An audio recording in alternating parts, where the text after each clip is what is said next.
Hello and welcome to HatTrick. I'm Jordan Dollar Coltman, joined by Elliott, Tanti, and Braydon Dollar Coltman. Boys, we are back. It has been a long summer break, most of the month of July here as we are at the precipice of August, well into baseball season, well into off season. We're just at the beginning of NFL training camp. The CFL's halfway through its season. There's lots of the beginnings of, NBA and NHL itchiness as you get close, ready for your team to start to get back out there. We're in arbitration season, all kinds of things to talk about. And of course, the Women's World Cup is going on down under. So we got lots we will discuss today, lots to catch up on. So let's get right to it. Here's topic one. Okay, so as I said, we've been away for a little bit, so there's lots to cover. We might as well start with a kind of a blanket topic, one that gives us a bit of a runway. We can kind of pick and choose how we want to deal with this. Baseball is really the major sport of the summer in terms of American television ratings and audience. And there's obviously lots of news. We're at about the trade deadline point of the season. Is that correct, Braydon? This Tuesday. Is teams. Yeah. So the teams are getting ready to sort of make their final decisions about what they're going to do with their rosters as they prep for the postseason, which is just around the corner. Only another 400 games to be played before we get there, because we all know how wonderfully long baseball is. But we'll start with Braydon. Braydon, you went on a little bit of a road trip. You went down across the border over here on the West Coast to see the Blue Jays, along with thousands of fellow Canadians who like to make that yearly pilgrimage to see the Mariners. How was it this year round? You saw all three games from three different sections of T-Mobile Park. Yeah, a pilgrimage. That's exactly the word I was going to use. It's like the border is busy as all hell, just trying to get down to see the Blue Jays. The Seattle itself is just littered with Blue Jays jerseys, and not only that, it was between the Blue Jays fans and Taylor Swift was there that weekend. So it was like you had like an army of Swifties and an army of Blue Jays fans just crashing in on this city. Apparently they caused a 2.1 magnitude on the Richter scale earthquake in Seattle that weekend. It was fun. It was an absolute blast. I like you guys, Blue Jay fans want to take credit for that, but that was 100% the Swifties. Well, what's crazy was they were like in the same. I mean, Lumen Field is right next to T-Mobile. And the time that the Jays game was getting out was at the same time that just droves of Swifties were marching towards their own beat. Towards. So did you just hang out in the parking lot along with everybody else who couldn't get a Taylor Swift ticket? Go to the like pirate merch stands that are. I think if the Jays were able to pull off a couple more wins, my energy would be enough to maintain staying around that area. But sadly, no. They had two very similar endings to the first two games of the series. There wasn't any bad blood between the Taylor Swift fans and the Jays fans. What was funny is they didn't seem to know that there was baseball happening this Swift fans. But I actually think it timed out well for them. They had a lot of fans that were also going to the Swift concert. But no, I wouldn't say there's a lot of bad blood. I liked the joke, but they just shook it off. Very good. Very good. It was lots of fun. It was lots of fun.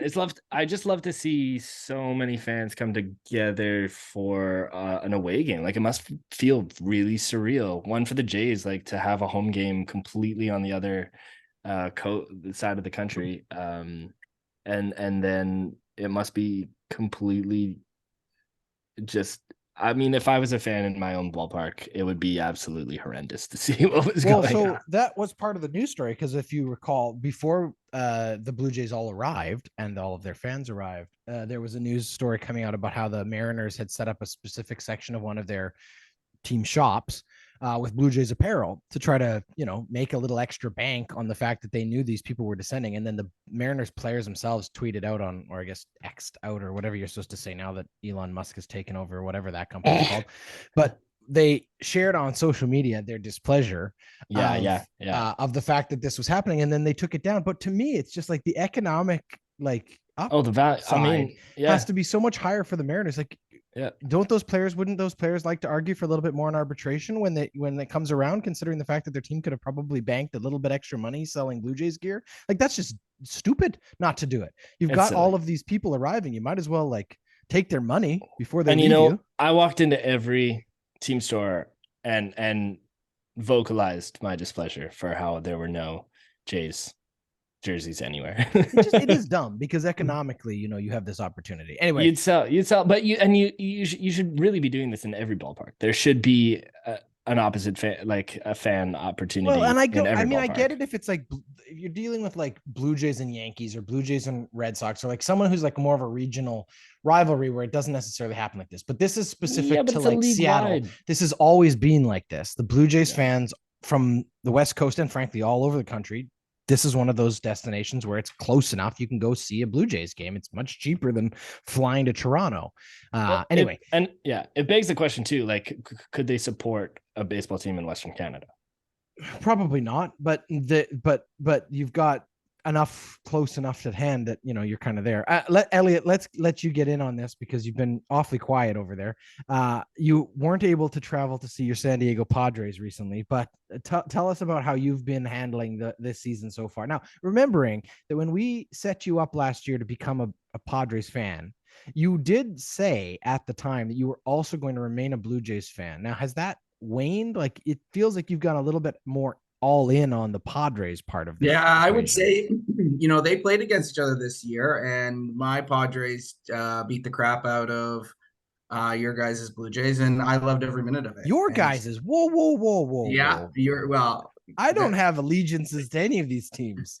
He's talking to our fans. He's talking to our listeners. No, but sticking on the Taylor Swift. This isn't a Taylor Swift topic. It's been a cruel summer for our.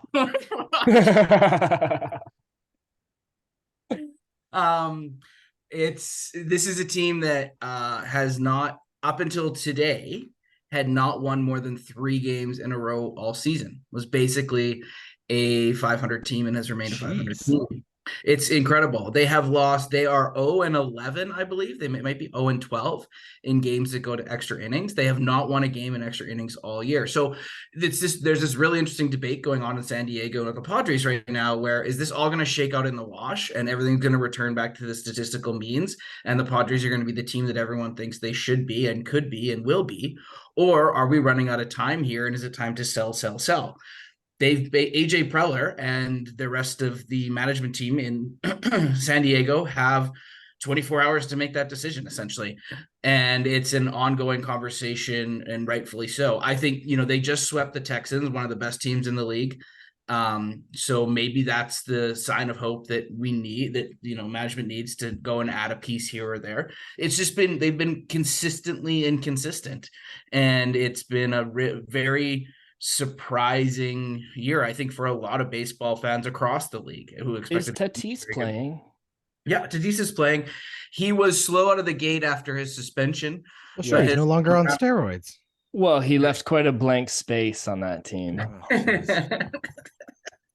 Okay, he did for sure. But can we talk about anti-heroes for a second? You know what? No, it's just, no. I think people would argue that Tatis is getting, the karma he deserves. Oh, you're muted now too. Okay. This is going to be, no, I muted you both. You're literally muted. Okay. This is a new segment. No, we need to talk about. No. We need to talk about I'm muting you. Okay. This is a new segment Jordan's going to introduce here called I'm just going to talk now. Here's the thing. I can't shake it off, Jordan. Braydon, enough. I can't do it. Okay. I actually do have something I want to talk about baseball related, and this is rare. So give me a moment here, and we'll see whether or not I know what the hell I'm talking about. But here's what I know. I watched the highlights from a series of baseball games, I should say, that had me sitting there and pondering a very simple thing about like where was I when kind of moment where like you're thinking to yourself, occasionally you see something extraordinary. You see a moment in sports that you're kind of like, wow, I'm really glad I got to witness this moment. I remember, a few years ago watching, for example, American Pharaoh win the Triple Crown. And you're sitting to yourself being like, this is something that very rarely happens, like dozens and dozens of years. You go back a few more years, the Cubs winning the World Series. People literally lived 100 years and never saw it happen. And Shohei Ohtani is without question one of the most special athletes any of us will ever see in our lifetimes. He's the best player in baseball. Well, he might very well be the best athlete alive at this moment. And I'm going to make my case for why I think that's the truth. Not only is he playing both positions, pitching and hitting, and doing so at the highest level possible. He pitched a 1-hit shutout in the first of a game of a double header the same day. Now, to do that, I want you to just for a second think about the physical toll of what that is to be a starting pitcher. He threw almost 100 pitches. The guy is out there in like almost 40-degree weather because it's also the middle of July and it's freaking hot out there, in full baseball equipment, all of the things, it's hot, all of the factors that go into that, the physical toll on your body.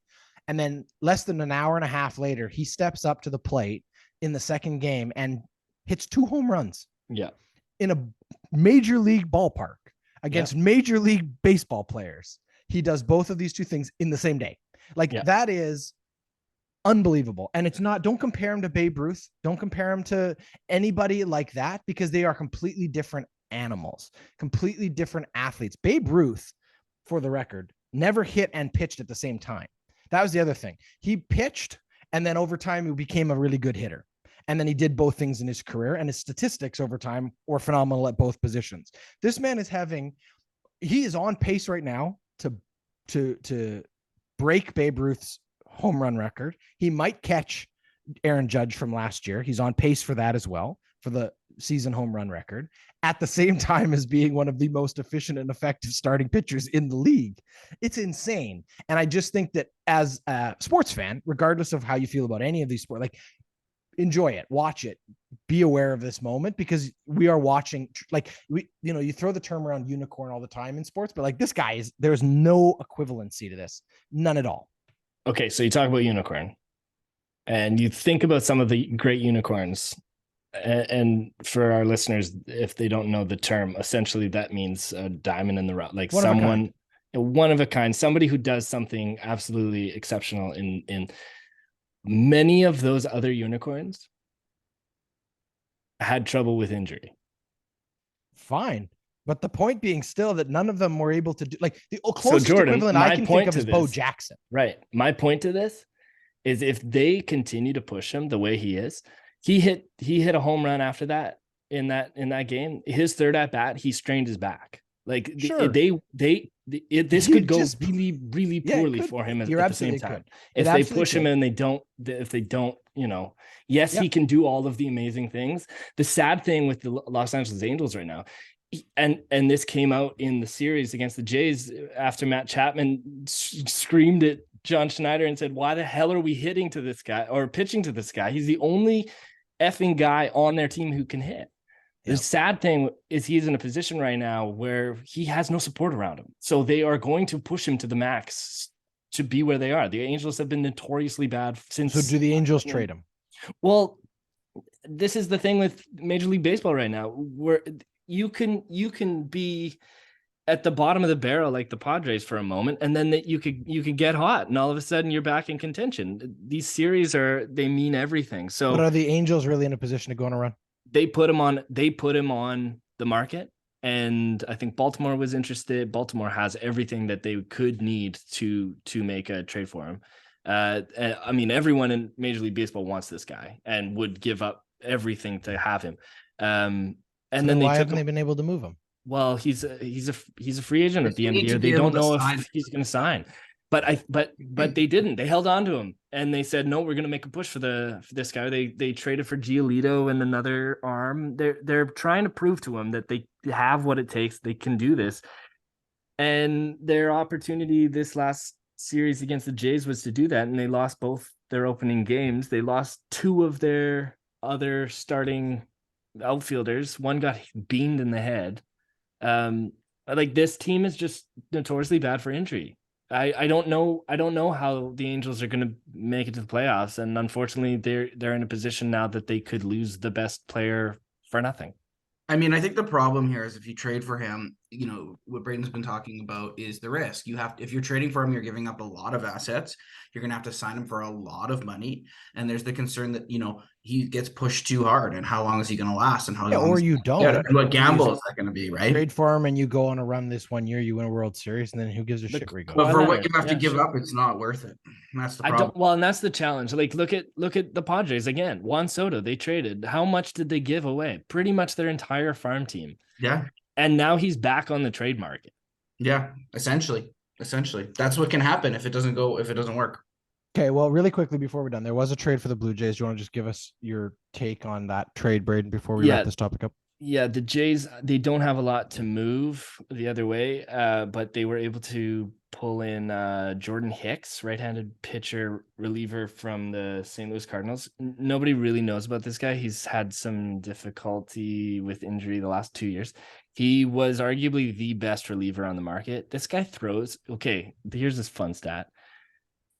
The top 15 hardest pitches in the game this year by speed, velocity, all belong to this guy. 103 miles an hour was the 15th fastest pitch. His fastest pitch, 104.2 miles an hour. Like, this guy has Nolan Ryan, crazy heat. Yeah. Nice. The only challenge is going to be control. When you throw that fast, you want to make sure it actually hits the strike zone. Now, with the strike zone, this will be another topic for another day, but we definitely need to talk about the absolute inconsistency that is the umpires in Major League Baseball, because it's absurd. Didn't we talk about robo-umps before? Well, I'm becoming more and more interested in the idea of it, and I think the rest of baseball would agree with me. Yeah, but Jordan Hicks, man, best thing about Jordan Hicks, you guys, he's a type 1 diabetic. We are all in support of type 1 diabetics here on this show. Not me. I hate him. All right, that's enough for that. That's topic 1.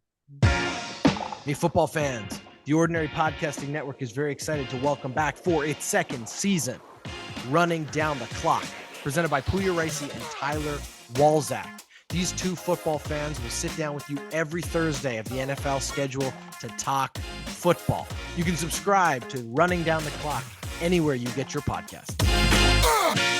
All right.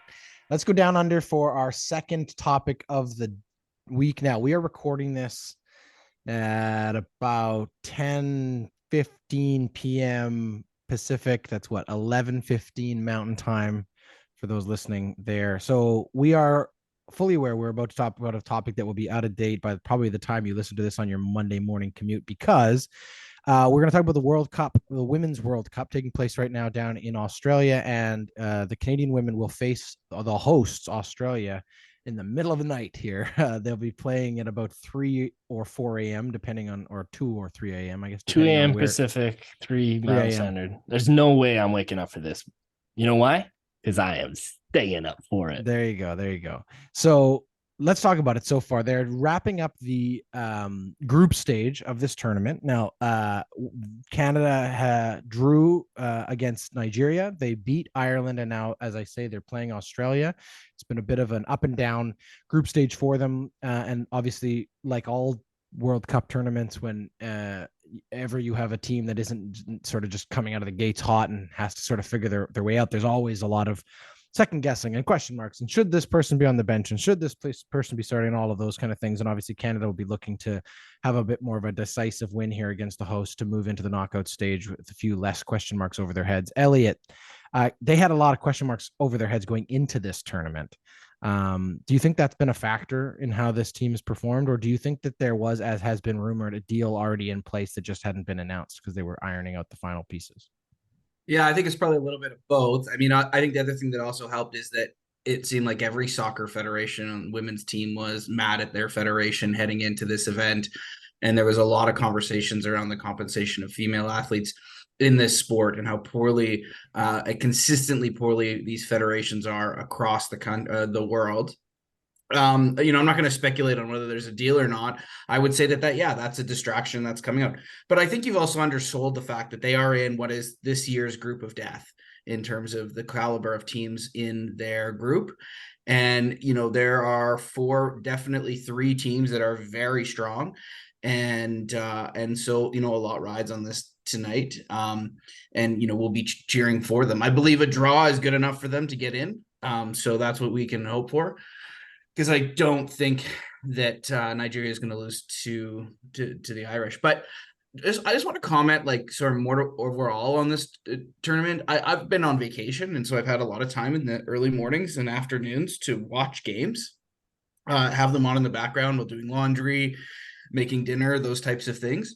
And I am just continue to be so impressed with the caliber of play that is going on in this tournament right now, how exciting the games are, the quality of goals, the quality of competition and matches, the passion. In some ways, I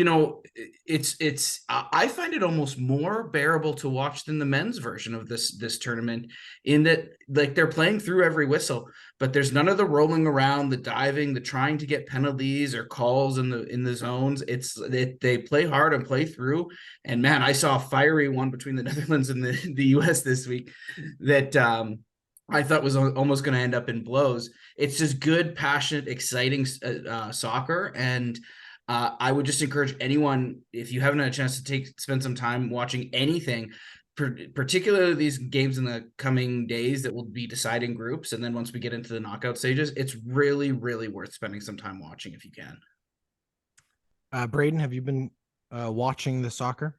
I've been keeping up a little bit, especially just kind of the last couple of Canada games, but it's been fun to see some of the teams that haven't really, had an opportunity on this stage. I'm thinking the Philippines and, Zambia, even seeing a team like Haiti or Panama on this stage it's a lot of fun to see.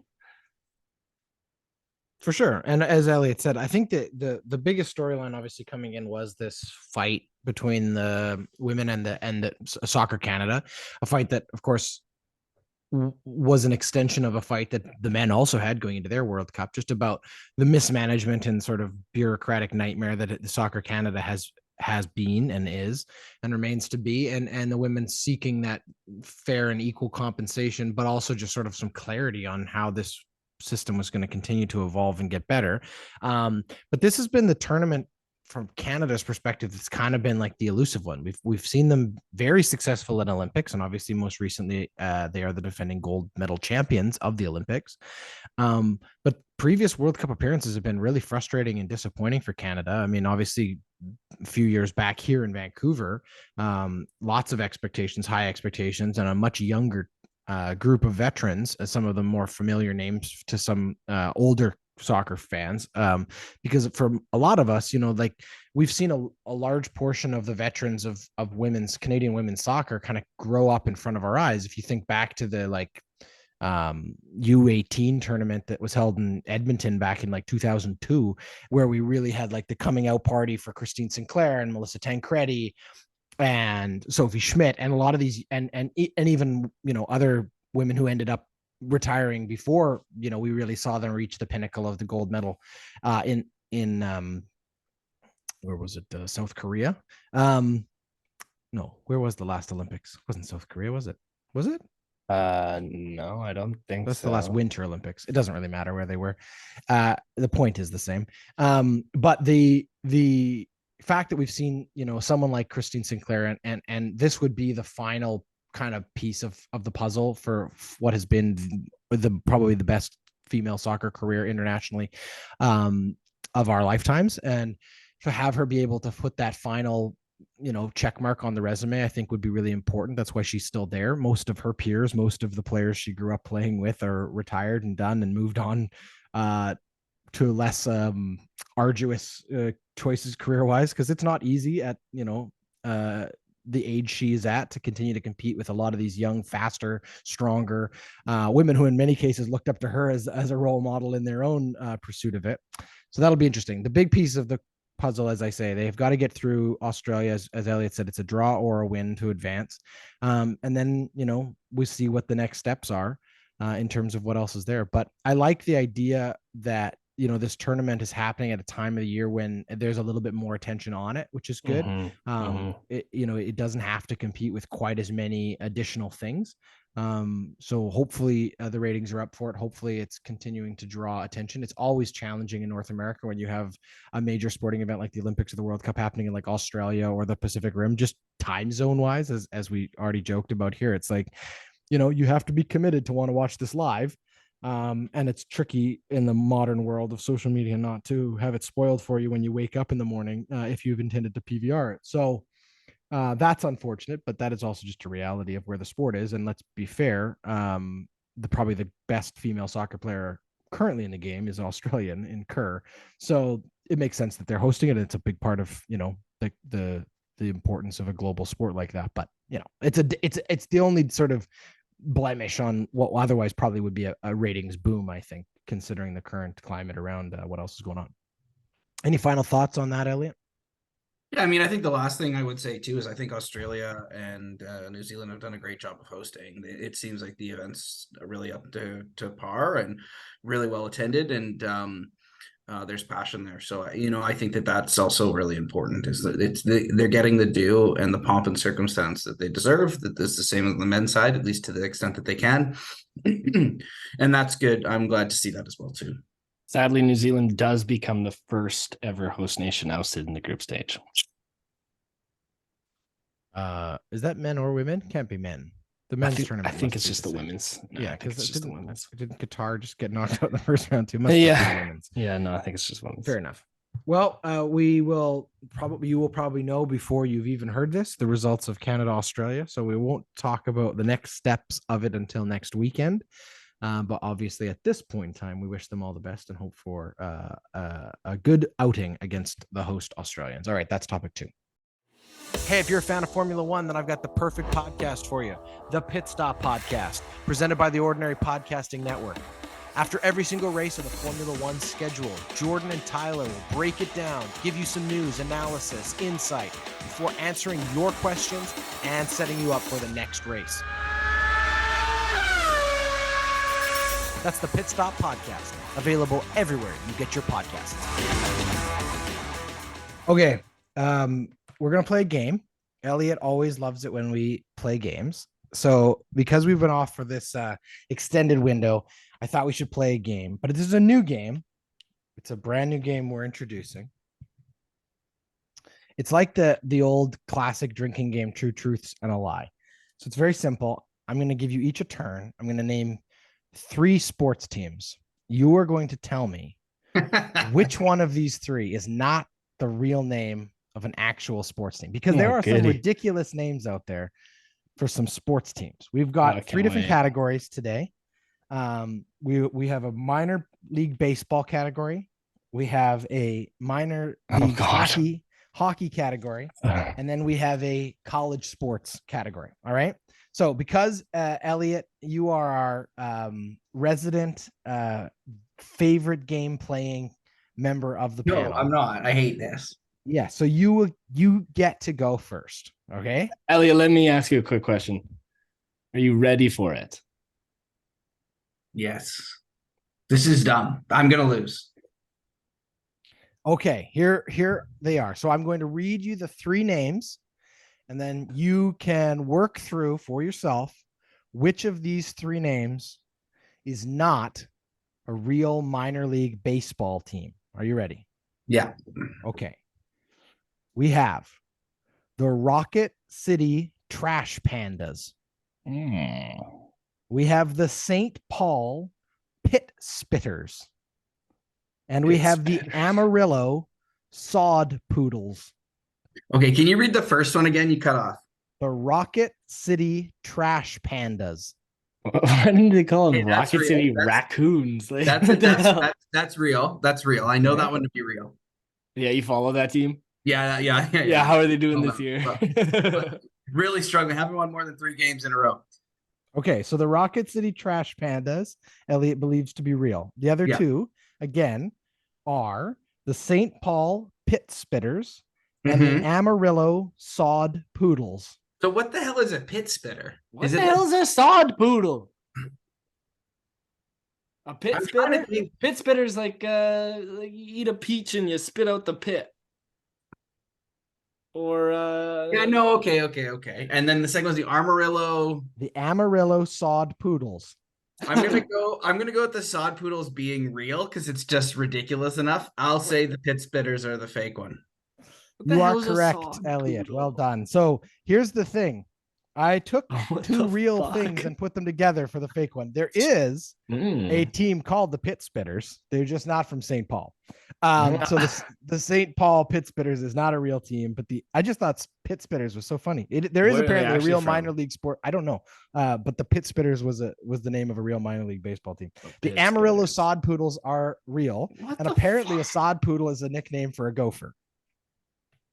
Well, you know the Edmonton Riverhawks are going by the Edmonton Talus Balls this year. Only home games. Couple games, yes. No, every single. No, that is not true, Braden. You are spreading disinformation. No, it is not. It's like every Friday night they do that. Yeah. All right. Every single game I go to. Okay, are you ready, Braden?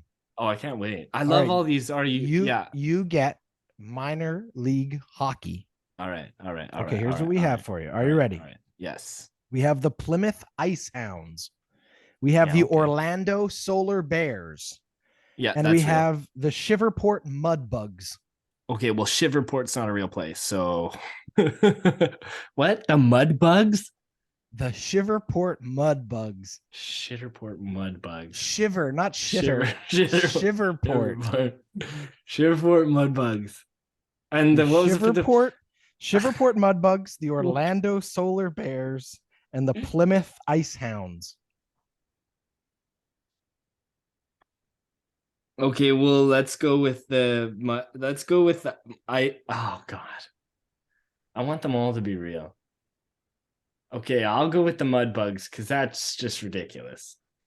But if that's real, I want a jersey. Mudbugs are real. What? They are real. Their logo is a crawfish. Mudbug. That's a mudbug? Apparently.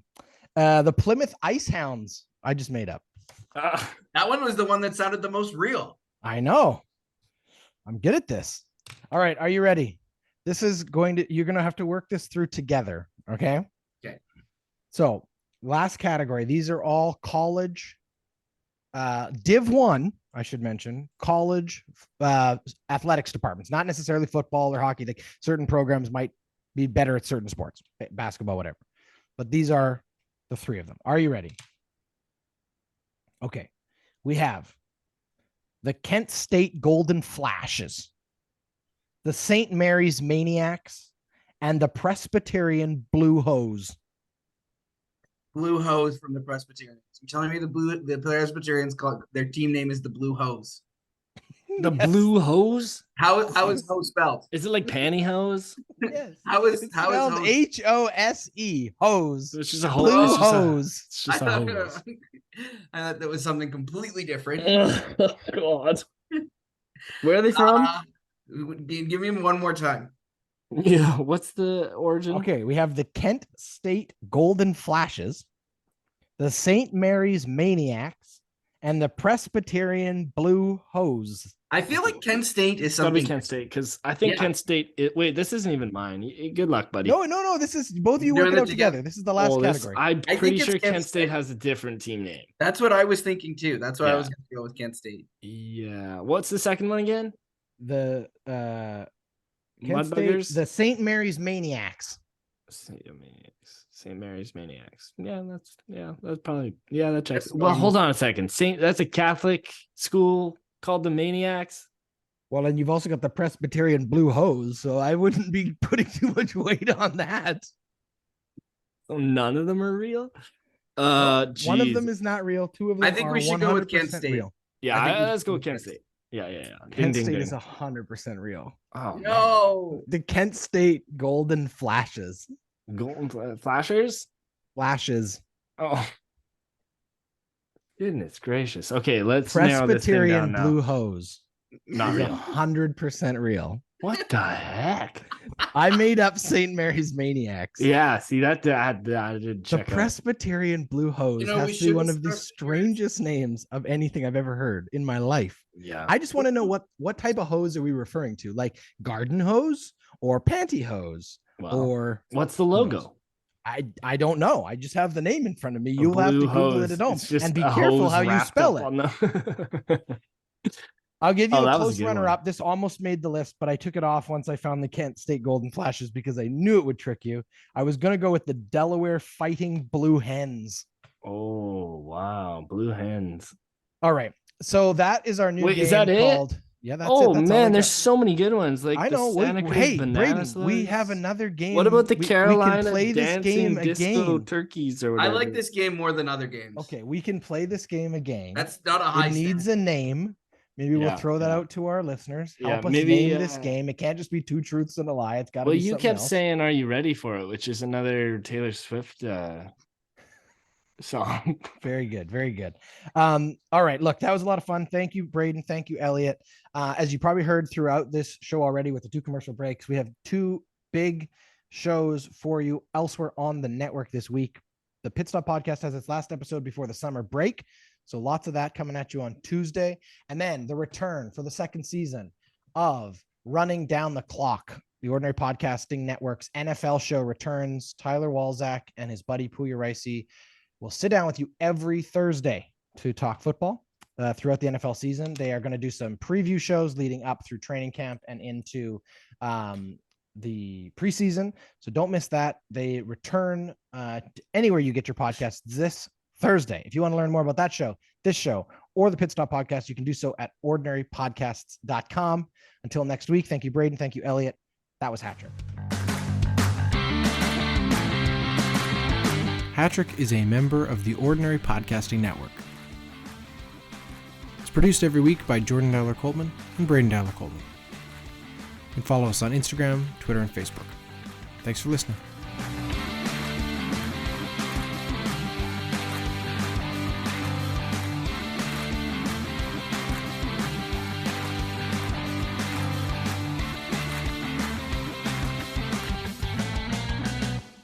The Ordinary Podcasting Network wishes to acknowledge that the lands on which our conversations take place include Treaty 6 territory, the traditional meeting ground and home for many Indigenous peoples, including the Cree, Dene, Saulteaux, Blackfoot, Métis, and the Nakota Sioux peoples, as well as the unceded territories of the Coast Salish peoples, including the territories of the Musqueam, Squamish, and Tsleil-Waututh nations. We acknowledge the many First Nations, Métis, and Inuit whose footsteps have marked these lands for generations.